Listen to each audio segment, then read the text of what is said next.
SC వర్గీకరణను రాష్ట్రాలు చేసుకోవచ్చని సుప్రీంకోర్టు ఇచ్చిన తీర్పుని స్వాగతిస్తూ టీఎంఆర్పీఎస్ ఆధ్వర్యంలో కొత్తగూడెం పట్టణంలో విజయోత్సవ ర్యాలీ నిర్వహించారు. అనంతరం పట్టణంలోని ఉర్దూగర్లో టీఎంఆర్పీఎస్ ఏర్పాటు చేసిన సభలో ముఖ్య అతిథిగా హాజరైన రాష్ట్ర అధ్యక్షులు ఇటుక రాజు మాట్లాడారు.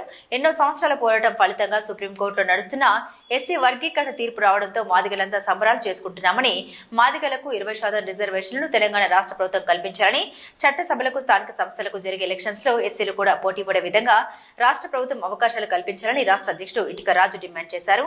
ఎస్సీ జాబితాలో ఉన్న అన్ని కులాల వారికి న్యాయం జరిగేలా రాష్ట్ర ప్రభుత్వం చూడాలని పేర్కొన్నారు.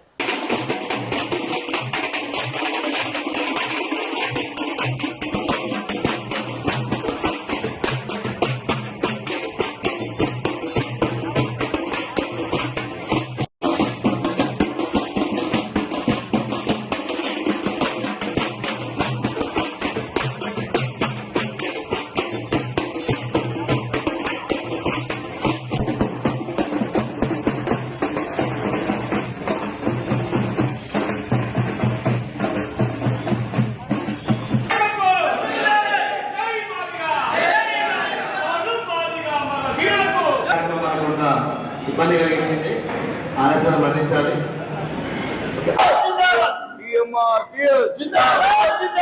ఎక్కరాజు మాది అన్న నాయకత్వం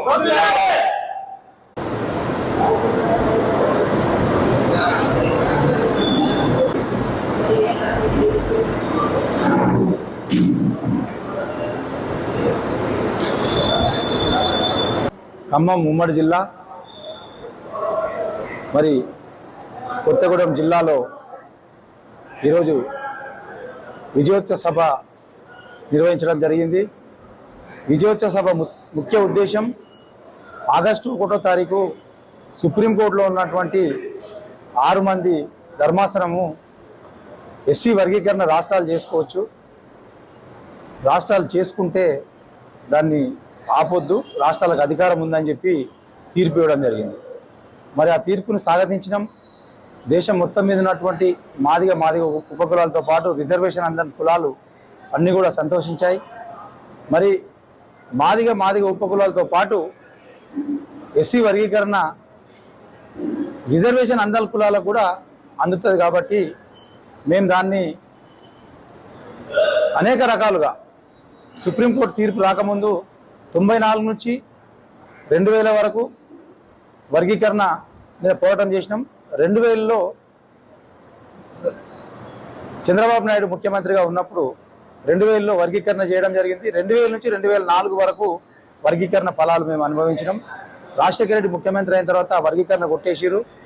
వర్గీకరణ కొట్టేసిన తర్వాత అనేక ఉద్యమాలు 2004 నుంచి 2009 వరకు, మరి 2004లో రామచంద్రరావు కమిషన్ కూడా కొట్టేయక ముందు క్లియర్ కట్గా చెప్పింది మాదిగ ఉపకులాలకు అన్యాయం జరుగుతుంది, రిజర్వేషన్ ఫలాలు అన్ని కూడా మాలలు తీసుకెళ్తారని చెప్పి క్లియర్ కట్గా చెప్పింది. మరి రాజశేఖర రెడ్డి గారు కూడా ఉషా మేర కమిషన్ వేసిండు. ఆ ఉషా మేర కమిషన్ కూడా క్లియర్ కట్గా మాదిగలకు అన్యాయం జరుగుతుందని చెప్పింది.